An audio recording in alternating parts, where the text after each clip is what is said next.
Hi నమస్తే welcome to Naresh maths classes. మనం Telangana SI కానిస్టేబుల్కి సంబంధించి పీవైక్యూస్కి సంబంధించి ఒక స్పెషల్ సిరీస్ చేసుకుంటున్నాం. దానిలో భాగంగా పర్సంటేజ్ అనే టాపిక్ మనం స్టార్ట్ చేసుకోవడం జరిగింది. ఈ పీవైక్యూస్కి సంబంధించి మనం ప్రిపరేషను స్టార్ట్ చేసే విధానం కావచ్చు, లేదు అనుకుంటే కనుక మనం ప్రిపేర్ అయ్యే విధానం కావచ్చు, కంప్లీట్గా చేంజ్ అవుతుందండి. ఎందుకంటే ఒక గవర్నమెంట్ ఆథరైజ్డ్ పేపర్స్ కాబట్టి వాడు ఏ స్టాండర్డ్లో అడుగుతున్నాడు, ఏ స్థాయిలో ప్రశ్నలు అడుగుతున్నాడు, ప్రశ్న ఇచ్చిన విధానం, దాంట్లో ఉన్నటువంటి లాజిక్, అంటే మనల్ని ఏ విధంగా పరీక్షించాలనుకుంటున్నాడు, క్యాండిడేట్ ఎక్కడ దొరికితే అంటే ఏ పాయింట్ ఇస్తే మనకి తప్పు చేయడానికి అవకాశం ఉంది, ఇలాంటి చిన్న చిన్న అంశాలను టార్గెట్ చేసుకొని ఎప్పుడూ కూడా ఈ ప్రీవియస్ పేపర్స్ లేదా ఏదైతే గతంలో ఎగ్జామ్ జరిగాయో ఆ గతంలో జరిగిన ఎగ్జామ్స్ పేపర్స్ అన్నీ మనకి అదే కనిపిస్తూ ఉంటుంది. ఎందుకంటే వాళ్ళకి ఒక నామ్స్ ప్రకారం ఇస్తూ ఉంటారు కాబట్టి.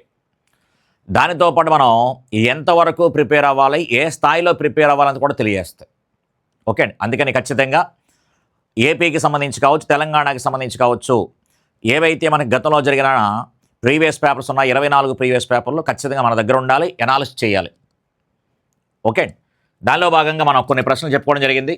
అబ్జర్వ్ చేయండి ఒకసారి. ప్రతి సంవత్సరము 5% జనాభా పెరుగుదల నమోదైన ఒక గ్రామంలో 2013వ సంవత్సరాంత జనాభా 18,522. 18,522 ప్లేన్ నెంబర్ కాదు, జాగ్రత్తగా గమనించండి ఒకసారి.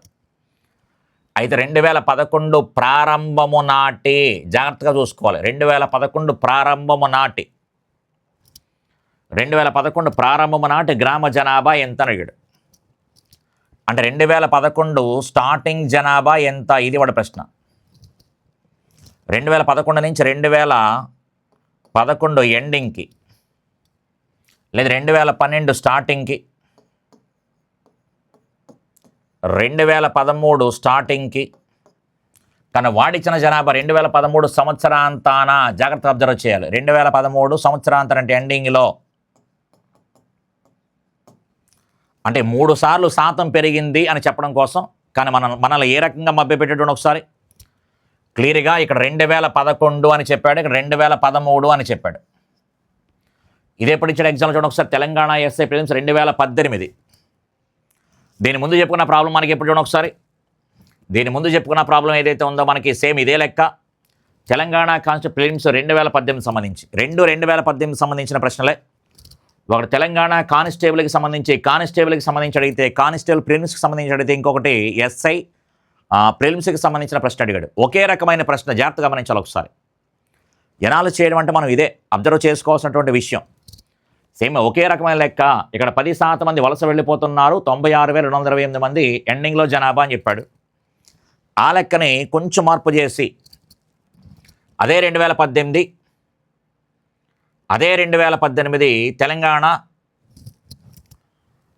తెలంగాణ ఎస్ఐ ప్రిలిమ్స్కి సంబంధించి అడిగాడు. తెలంగాణ ఎస్ఐ ప్రిలిమ్స్ సంబంధించి అది చిన్న ట్విస్ట్ వాడాడు చూడండి ఒకసారి. ఏంటది అంటే కనుక ఇయర్స్ మాత్రం 2013, 2011 ఇచ్చాడు. 2011 స్టార్టింగ్ జనాభా అడుగుతున్నాడు, కానీ వాడిచ్చిన జనాభా 2013 ఎండింగ్ ఇచ్చాడు.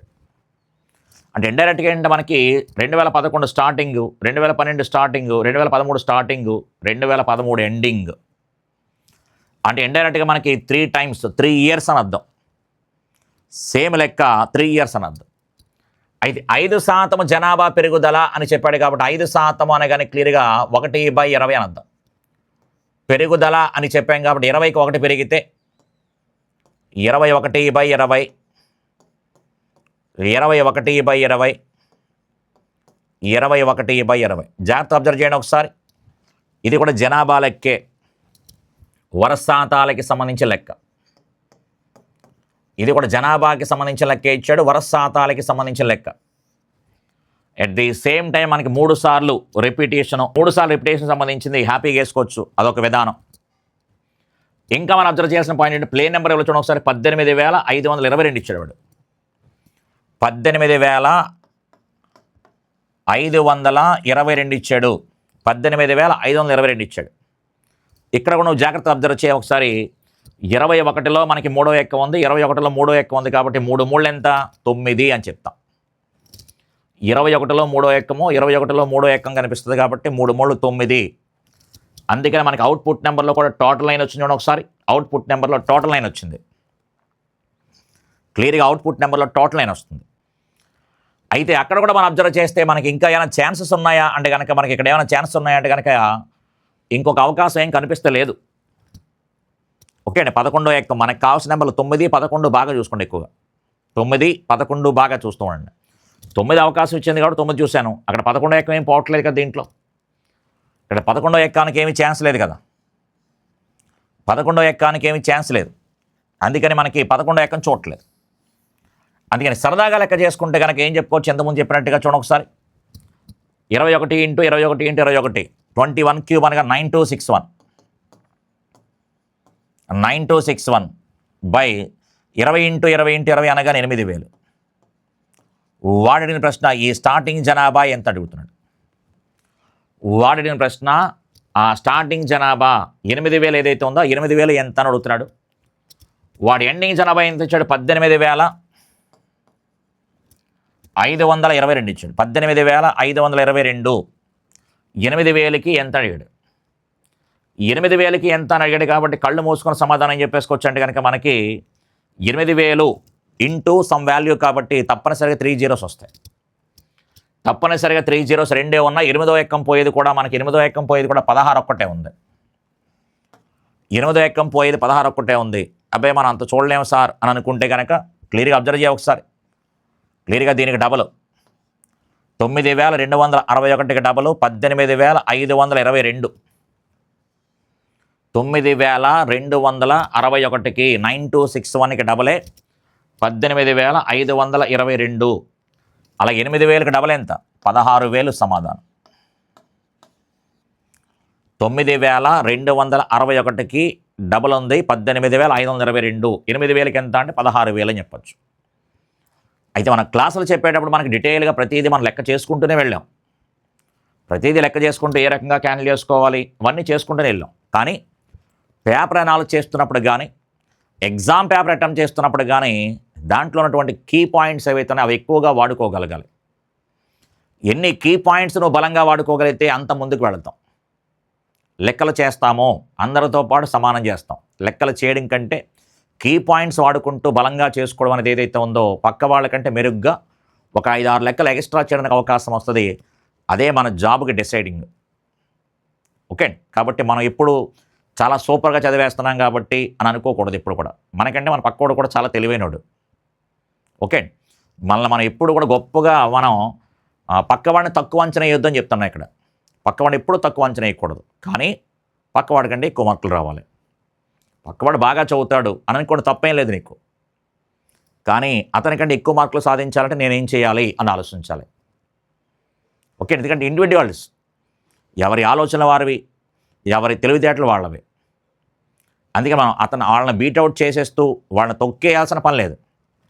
వాళ్ళకంటే భిన్నంగా, వాళ్ళకంటే తక్కువ టైంలో ఎలా చేయాలి, మనకున్న నాలెడ్జ్ని, మనకున్న కాన్సెప్ట్ని, ఆ కాన్సెప్ట్లో ఉన్న కీవర్డ్స్ని వాడుకుంటూ లెక్కని ఎలా స్పీడ్గా చేసుకోగలగాలి అనే థాట్ నీ దగ్గర ఉంటే కనుక చాలా హ్యాపీగా చేసుకోవచ్చు. ఇప్పుడు ఈ లెక్కను అందరూ చేస్తాము, వరసాతలు వేస్తాము, లెక్క క్యాన్సిల్ చేసుకుంటే అన్నీ ఒక ఎత్తు. అలా కాకుండా క్లియర్గా మనకి ఇందులో 9 టేబుల్ ఉంది, టోటల్ లైన్ ఉండాలి ఉంది దీంట్లో. అంటే ఇందులో టోటల్ లైన్ తాలూకు ఉంది. మిగతా నెంబర్ మనకేం ఇక్కడ అవుట్పుట్ ఏం కనబట్లా. ఇందులో మనకి ఏం 9 ఏకం తప్ప ఇంకేం కనబట్టలేదు. ఇక్కడ పక్కన పెట్టేశాను. క్లియర్గా ఇక్కడ మనకి 8,000 జనాభా కాస్త 9261 అయింది. దీనితో కంపేర్ చేశాడు. 8,000 ఎంత అన్నాడు. 8 తాలూకు నెంబరు 8కి లింక్ ఉన్న నెంబర్ 16,000 ఉంది. టికెట్ వేసుకుంటాం. ఇలాంటివి స్పీడ్గా ఆలోచించగలగాలి. చూడండి ఒకసారి ఒకే ప్రశ్న. ఒకటి తెలంగాణ ఎస్ఐ ప్రిలిమ్స్లో అడిగితే ఇంకో ప్రశ్న తెలంగాణ కానిస్టేబుల్ ప్రిలిమ్స్ అదే 2018లో అడిగాడు. ఒకే ప్రశ్న, నెంబర్ మారింది అంతే. ఇది పేపర్ అబ్జర్వ్ చేయడం వల్ల మనకు తెలిసినటువంటి నిజాలు. అంతే తప్ప లెక్కలు చెప్పుకుంటూ పోతే బోర్డు లెక్కలు అవుతాయి. ఓకే. కాబట్టి మనం కంపేర్ చేస్తున్నప్పుడు ఇదే లెక్కనే 2023 తెలంగాణలో కూడా అడిగాడు ఒకసారి. సేమ్ ఇదే ప్రశ్న 2023 తెలంగాణ ఎస్ఐ ప్రిలిమ్స్లో అడిగాడు. తెలంగాణ ఎస్ఐ ప్రిలిమ్స్ 2022 అలా. కాబట్టి ఒకటే ప్రశ్న ఒకసారి 2018 కానిస్టేబుల్ అడిగాడు, 2018 ఎస్ఐ అడిగాడు, 2023 ఎస్ఐ అడిగాడు. ఒకటే ప్రశ్న. అందుకని జాగ్రత్త చేయండి ఒకసారి. ఈసారి ఏం చేశాడు, ఒకదాన్ని కాకుండా రెండింటిని మనం క్లబ్ చేస్తూ మాట్లాడాడు. ఏంటది అంటే కనుక 31,25,000 రూపాయలను 31,25,000 రూపాయలను విలువ కలిగిన ఒక భవనం యొక్క తరుగుదల, భవనం విలువ యొక్క తరుగుదల ప్రతి సంవత్సరం ఆ సంవత్సరం ప్రారంభం ఉన్న దానిపై 4% చొప్పున ఉంటుంది. సోదంతా ఇచ్చాడు.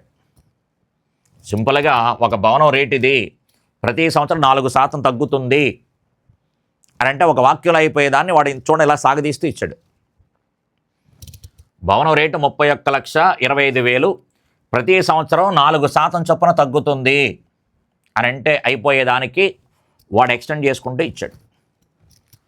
3 సంవత్సరాల తర్వాత ఆ భవనం కాస్ట్ X రూపాయలు అని చెప్పాడు. అంటే 3 సంవత్సరాల తర్వాత విలువ కట్టండి అన్నది ఒకటి. నెక్స్ట్ ప్రారంభంలో 32 లక్షలు ఉన్నటువంటి విలువ కలిగిన ఒక స్థలం ఉంది, అది 5% పెరుగుతుంది చెప్పాడు. పెరుగుదల రేటు 5%, చక్రీయంగా పెరిగిన స్థలం విలువ Y అని చెప్పాడు.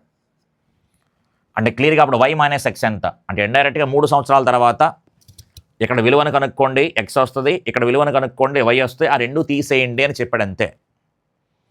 అంటే అదే వరసశాతాల లెక్క, అదే జనాభా లెక్కని కొంచెం మార్పు చేస్తూ అడిగాడు. రెండు విడివిడిగా కనుక్కొని తీసేయండి అని చెప్తున్నాడు. అందుకని క్లియర్గా మనకి ఇక్కడ 4% పెరిగిందని చెప్పాం కాబట్టి 4% మనకి క్లియర్గా మీనింగ్ అంటే మనకి 4% అనగానే 1/25, 25కి 1 తగ్గింది కాబట్టి 25కి 1 తగ్గింది కాబట్టి 25కి 1 తగ్గింది కాబట్టి first year 24/25, second year 24/25, third year కూడా 24/25 అని చెప్తాం. దీనికి సంబంధించి మాట్లాడితే కనుక 5% అని చెప్పాడు. 5% అనగానే 1/20 అంటే 20కి 1 పెరిగింది అని చెప్పాడు. అందుకేమేమి రాస్తాం 21/20, 21/20, 21/20 అని చెప్తున్నాం. సేమ్ ఇంతకు ముందులాగే వరుస శాతాలు. కాబట్టి క్లియర్గా మనకి అబ్జర్వ్ చేస్తే కనుక మనకి 25 క్యూబ్ అనగానే 156, 25 ఇది 24 క్యూబ్ కట్టండి. అలా ఇక్కడ మనకి 20 క్యూబ్ అనగానే 8,000 కింద ఇది 9261. జాగ్రత్తగా అబ్జర్వ్ చేస్తే కనుక మనకి 8,000 ఖరీదుగా ఉండే స్థలం కాస్త 9,261 రూపాయలు అయ్యింది 3 సంవత్సరాల తర్వాత. 8,000 కాస్ట్ ఉన్నటువంటి స్థలము అంటే ఇక్కడ మాట్లాడితే 8,000 కాస్ట్ ఉన్నటువంటి స్థలము 9,261 రూపాయలు స్థలం అయింది. పెరిగింది, అక్కడ కాస్ట్ పెరిగింది. స్థలానికి సంబంధించి వాడి ప్రకారంగా అంటే మనకి ఇనీషియల్ కాస్ట్ ఎంత అంటే కనుక 32 లక్షలు, మన ప్రకారంగా 8,000. అక్కడ ఖాళీ లేదు కాబట్టి ఎలా కంపేర్ చేస్తున్నాం, లేదా ఎలా కంపేర్ చేసేద్దాం. 8,000కి 32 లక్షలు అయితే క్లియర్గా మనకి 92/61కి ఎంత అంటే మనకి Y విలువ ఎంత అంటే కనుక 92/61 అని అర్థం. Y విలువ 92/61, 92/61కి ఎంత అనగానే క్లియర్గా మనకి 3 zeros క్యాన్సిల్. తర్వాత 8 4 32 కాబట్టి సేమ్ గుణం చేస్తే కనుక 4 1 4, 4 6 24, 2 ఉంది, 4 2 8 10, 1 ఉంది, 36, 37. పక్కన 2 zeros ఉన్నాయి కాబట్టి మనకు 2 zeros రాసుకుంటాం. అంటే 37,04,400 కాస్ట్. 3 సంవత్సరాల తర్వాత స్థలం కాస్ట్ ఎంత అయింది అంటే కనుక 32 లక్షలు కాస్త 37,04,000 అయింది. 37,04,000 అయింది దాని కాస్ట్. సేమ్ అదేవిధంగా మాట్లాడుకుంటే కనుక 25 క్యూబ్ అనగానే 156, 25, 24 క్యూబ్ అనగానే 24 స్క్వేర్ అంటే 576 కదా, 576 × 24 గుణించండి. 576 అంటే 24 అనగా 6 4 24, 6 4 24 అని వస్తుంది. తర్వాత 6 7 28, 33, 5 4 20, 23. నెక్స్ట్ 2 తోటి 2 6 12, 1, 2 6 14, 15, 1, 10 11. క్లియర్గా మనకి ఇది 4, ఇది 2, 8, 13 అంటే 138, 24 అని కనిపిస్తుంది. 138, 24 కనిపిస్తుంది. 13824 వస్తుంది. 24 క్యూబ్ అనగానే 13824 13824 అని వచ్చింది. అంటే ఏమైంది? 15,625 రూపాయలుగా ఉండే భవనం కాస్త ఎంతగా తగ్గిపోయింది అని చెప్తున్నాం, ఎందుకంటే తగ్గుతుంది కాబట్టి. కాబట్టి వాడి ప్రకారంగా ఇనీషియల్ కాస్ట్ ఇది. మన ప్రకారం ఇనీషియల్ కాస్ట్ ఎంత అంటే కనుక 15,625. ఆ కాస్ట్ వాడు ఎంత ఇచ్చాడు? 31,25 పక్కన 3 zeros. అంటే ఇక్కడ ఖాళీ లేక ఇలా మనం కంపేర్ చేస్తున్నాం, లేకపోతే ఇక్కడే కంపేర్ చేసుకుందాం. కాబట్టి ఈ వాల్యూ మనకి ఇచ్చాడు కాబట్టి ఈ 13824 విలువ ఎంత అడుగుతున్నాం. జాగ్రత్తగా అబ్జర్వ్ చేస్తే కనుక చూడండి ఒకసారి, దీనికి డబుల్ కనిపిస్తుంది ఇక్కడ. 15,000కి డబుల్ ఎంత అంటే 30,000. 625కి 1250 సరిపోయింది. అందుకని దీనికి డబుల్ కాబట్టి దీనికి డబుల్ ఎంత అవుతుంది? 4కి డబుల్ 8, 2కి డబుల్ 4, 8 డబుల్ 16, 1 26, 27. అంటే క్లియర్గా మనకి ఎంత అయింది అంటే పక్కన 2 zeros ఉన్నాయి. 27,64,800 ఉంది. 27,64,800 ఇక్కడ భవనం కాస్ట్. దాని కాస్ట్ వచ్చి మనకి స్థలం కాస్ట్ వచ్చి 37,04,400 అని చెప్పచ్చు. క్లియర్గా ఇది వై విలువ అని చెప్పాడు, ఇది మనకి ఎక్స్ విలువ అని చెప్పాడు. అంటే చూడండి ఒకసారి 2018 దగ్గర నుంచి 2023కి వచ్చేసరికి, లేదా 2022 దగ్గరికి వచ్చేసరికి 2 లెక్కలు క్లబ్ చేస్తూ స్టాండర్డ్ పెంచాడు. ఇది నువ్వు అబ్జర్వ్ చేయాల్సిన పాయింట్. సేమ్ వరుస 2018లో అదే వరుస జనాభాను టార్గెట్ చేశాడు.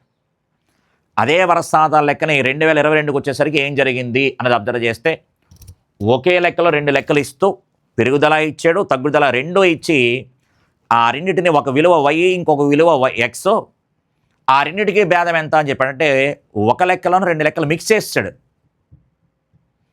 ఒకే లెక్కలో 2 లెక్కలు మనకు మిక్స్ చేసి అడుగుతున్నాడు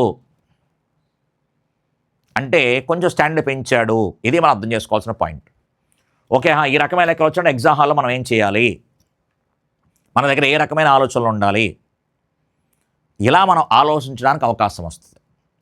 అంటే లెక్కను చూసి మన పెద్ద లెక్క ఉంది కదా అని భయపడాల్సిన పని లేదు. ఇలాంటి లెక్కలు కూడా ఈజీగా సాల్వ్ చేసుకోవచ్చు. మనకు తెలిసిన కాన్సెప్ట్లోంచి లెక్క వచ్చింది కాబట్టి నేను ఈజీగా చేసుకోవచ్చు అనే ఫీలింగ్ నీకు రావాలి. ఓకే, ఇప్పుడు వై మైనస్ ఎక్స్ అన్నాడు కాబట్టి తీసేయండి. 37,04,400లో నుంచి 27,64,800 తీసేయండి. తీసేస్తే క్లియర్గా చివర మనకి 1400 తీసేస్తే చివర 600 రావాలి. చివర 600 రావాలి కాబట్టి ఇది ఏది కాదు. చివర 600 వచ్చేది ఇది ఒక్కటే ఉంది కాబట్టి 99,39,600 అవుతుంది అనమాట. ఇప్పుడు క్లియర్ దీన్ని సాల్వ్ చేసుకుంటే మనకు వచ్చేది ఎంత అంటే కనుక 9,39,600 అని చెప్పచ్చు. 9,39,600 అని చెప్పచ్చు. అంటే క్లియర్గా అబ్జర్వ్ చేసిన పాయింట్ ఒకే లెక్కలో ఇక్కడ వరుస శాతాలు, ఇది వరుస శాతాలకి సంబంధించిన లెక్కే. 2018 నుంచి 2023కి వచ్చేసరికి ఒకే లెక్కను 2 క్లబ్ చేస్తూ అడిగాడు. ఇకపై రాబోయే ఎగ్జామ్లో మనకి ఎలా అడగవచ్చు.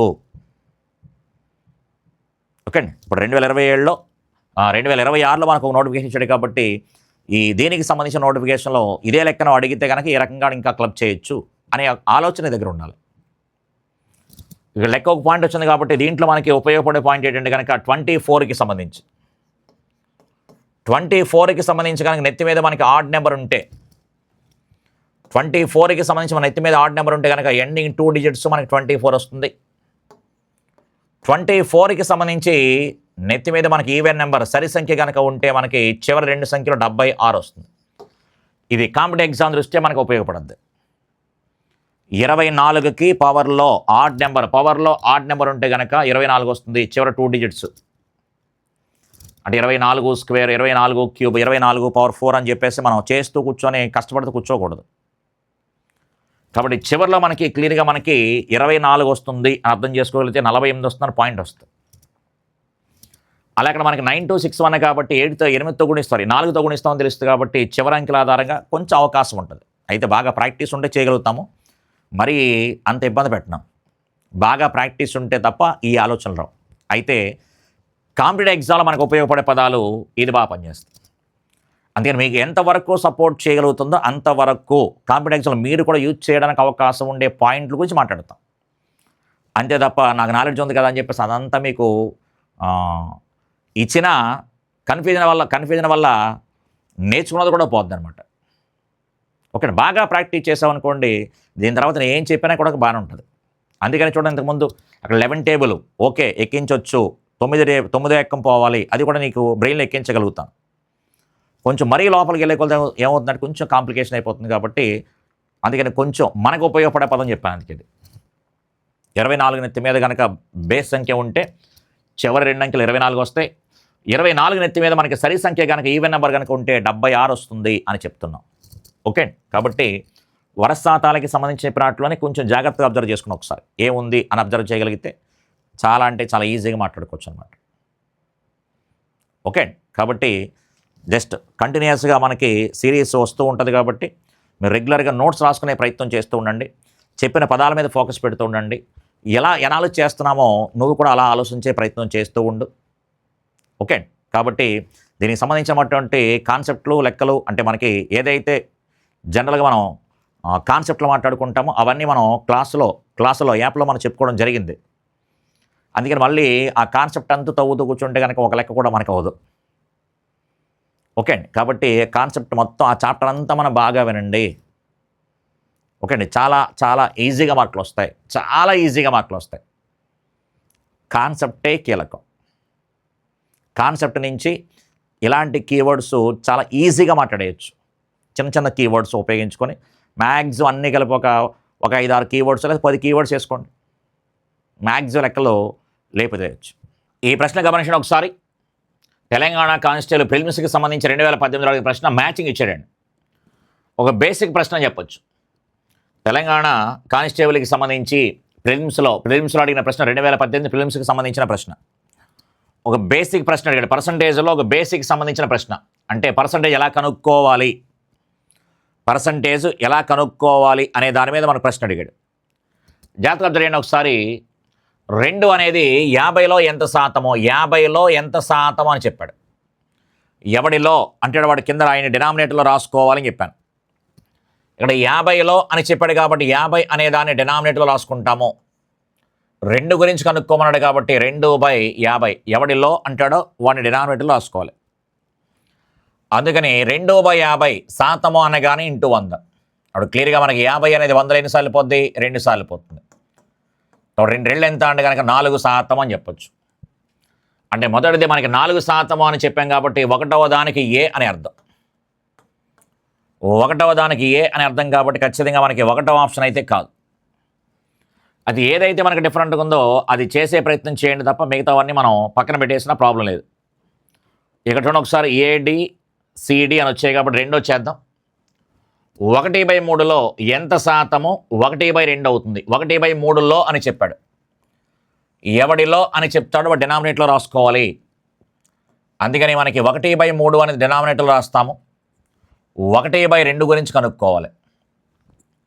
అందుకని 1/3లో అని చెప్పాడు కాబట్టి 1/3 అనేది మనం డినామినేటర్లో రాస్తాం. అంతే. హారంలో భిన్నం ఉంటే కనుక ఏమవుతుంది? తిరగబడుతుందని చెప్తాం.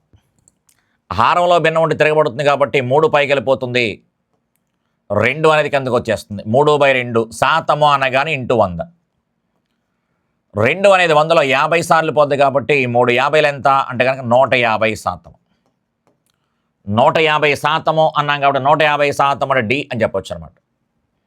ఖచ్చితంగా సెకండ్ డి ఉండాలి కాబట్టి ఇక్కడ మనకు వచ్చింది. సెకండ్ డి ఉండాలి కాబట్టి ఇది కూడా కాదు, అంటే థర్డ్ ఆప్షన్ కూడా కాదు. ఇక మనకి సెకండ్ ఆప్షన్ అయినా కావచ్చు, ఫోర్త్ ఆప్షన్ అయినా కావచ్చు. కాబట్టి ఇది ఒకటి ఒకసారి 7లో ఎంత శాతం 84 అవుతుంది? 7లో అని చెప్పాడు. 7లో అని చెప్పాడు కాబట్టి 7 అనేది మనం డినామినేటర్లో రాస్తాము. 84 పైన రాస్తున్నాము. శాతము అనగానే ఇంటూ 100. 7 అనేది 84లో 12 సార్లు పోతుంది కాబట్టి సమాధానం 1200% అని చెప్పచ్చు. 1200%. ఎప్పుడైతే మనం 1200% అని చెప్పామో ఖచ్చితంగా మనకి 1200% అనేది ఎక్కడ ఉంది? బి ఉంది. అందుకని 3B అని వస్తుంది. 3వ దానికి బి ఉండాలి కాబట్టి ఇది కూడా కాదు. సమాధానం ఏంటి అంటే కనుక సెకండ్ ఆప్షన్ చెప్పచ్చు. అయితే మనకి ఈ లెక్కకి సంబంధించి మాట్లాడింది ఏంటి అంటే కనుక జస్ట్ పర్సంటేజ్ ఎలా కనుక్కోవాలి, పర్సంటేజ్ కనుక్కోవడం కోసం లెక్క అడిగాడు తప్ప ప్రత్యేకంగా దీంట్లో మనకి హెవీ కాన్సెప్ట్ లేదు, జస్ట్ బేసిక్ లెక్క. అంటే పర్సంటేజ్ చాప్టర్ ఓపెన్ చేయగానే పర్సంటేజ్ ఎలా కనుక్కోవాలి అని ఏదైతే మాట్లాడతామో దాన్ని టార్గెట్ చేసుకుంటూ ఒక మ్యాచింగ్ ఇచ్చేసాడు. అందుకని పర్సంటేజ్ కనుక్కోవడం కోసం మనం ఏం మాట్లాడతాము, ఎక్స్లో వై ఎంత శాతం అని అడుగుతుంటాడు. ఇలా అడిగినప్పుడు ఎవడిలో అంటాడో వాడు ఇప్పుడు డినామినేట్లో రాసుకోవాలి. శాతం కట్టాలంటే భిన్నం రాయాలి, శాతం కట్టాలంటే భిన్నం రాయాలి. ఆ భిన్నాన్ని ఇంటూ 100 అని గుణిస్తాం. ఆ భిన్నం రాసేటప్పుడు ఎవడిలో అంటాడో వాడిని కింద రాస్తాము, కనుక్కోవాల్సిన వాడిని పైన రాస్తాం. ఎక్స్లో వై ఎంత శాతం అని కానీ ఎక్స్లో అని అడిగాడు కాబట్టి ఎక్స్ అనేవాడిని కింద రాస్తాము, వైని పైన రాసుకుంటాం. జస్ట్ పర్సంటేజ్ ఎలా కట్టాలి అనే దాని మీద అడిగాడు తప్ప దీంట్లో మనకి హార్డ్ వెర్షన్ ఏమీ లేదు, ఒక జనరల్ క్వశ్చన్ అని చెప్పొచ్చు. ఓకే, నెక్స్ట్ మరొక ప్రశ్న. ఒక పరీక్షకు హాజరైన 1100 మంది బాలురు, 700 మంది బాలికలలో 42% మంది బాలురు, 30% మంది బాలికలు ఉత్తీర్ణులయ్యారు. అప్పుడు మొత్తంలో తప్పిన విద్యార్థుల సంఖ్య ఎంత? ఇది తెలంగాణ కానిస్టేబుల్ ప్రిలిమ్స్కి సంబంధించి 2018లో ప్రశ్న. తెలంగాణ కానిస్టేబుల్ ప్రిలిమ్స్ 2018కి సంబంధించిన ప్రశ్న. అయితే ఇలాంటి లెక్కే మనకి గత ఎగ్జామ్స్లో కూడా చాలా ఎగ్జామ్స్ రిపీట్ అయింది కూడా. అది ఇక్కడ మనకి తప్పిన విద్యార్థుల శాతం అడిగితే కొన్ని ఎగ్జామ్స్లో స్కాలర్షిప్లు పొందని వారి శాతం ఎంత అని ఒక ఎగ్జామ్ అడిగాడు. సేమ్ ఇలాంటి లెక్కే మనకి మేజర్లు కాని వారి శాతం ఎంత అని ఇంకొక ఎగ్జామ్ అడిగాడు. సేమ్ ప్రశ్న. బాలురు బాలికల నిష్పత్తి 3:2 అని ఒక లెక్క ఉంది. 3:2 అని చెప్పేసి ఉంటుంది. అలా మనకి బాలురు బాలికలు 3:2 నిష్పత్తిలో ఉన్నారు. బాలురులో స్కాలర్షిప్లు పొందేవారి శాతము, బాలికలలో స్కాలర్షిప్లు పొందని వారి శాతం అని ఇచ్చి మొత్తం మీద స్కాలర్షిప్లు పొందని వారి శాతం అంటే వాడిచ్చిన దానికి ఆపోజిట్ అడిగాడు. వాడిచ్చిన పర్సంటేజ్ పొందిన వారి శాతం అనుకుంటాను, అడిగిన ప్రశ్న పొందని వారి శాతం అడిగాడు. అందుకని క్లియర్గా మనకి ఒకే లెక్కని మనకి డిఫరెంట్ ఎగ్జామ్లో మనకి ఎలా ఇస్తున్నాడని గమనించడం ఒకసారి. ఒకే లెక్క అంటే క్లియర్గా మనకి టోటల్గా హాజరైన విద్యార్థులు అబ్బాయిలని చెప్పాడు, అమ్మాయిలని చెప్పాడు. అక్కడ అర్థమైపోవాలి. అబ్బాయిలుగాను అమ్మాయిలుగాను డివైడ్ చేశాడు, అబ్బాయిలుగాను అమ్మాయిలుగాను డివైడ్ చేశాడు. అబ్బాయిలుగాను అమ్మాయిలుగాను 1100 మంది, అలాగే 700 మంది అబ్బాయిలుగాను అమ్మాయిలుగాను డివైడ్ చేశాడు.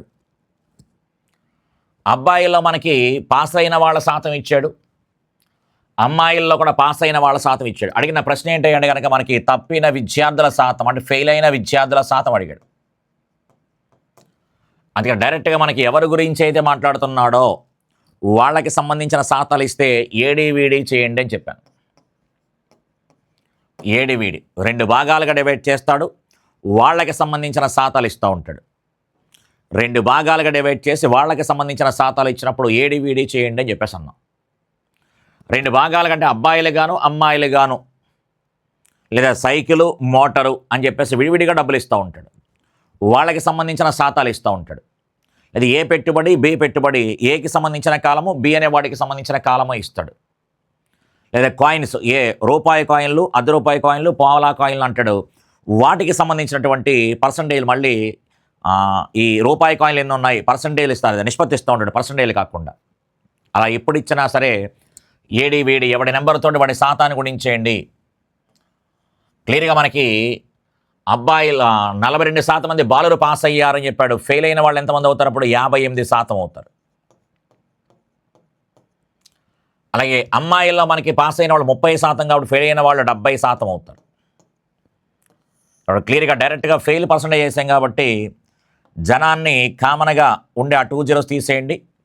మన ప్రకారంగా 11 మంది అబ్బాయిలు, 7 అమ్మాయిలు అని అర్థం. అంతే, కామన్గా ఉండే నెంబర్ తీసేస్తాను కాబట్టి జనాన్ని కావాలనుకుంటే మనకు అనుకూలంగా నిష్పత్తి వేసుకోవచ్చు.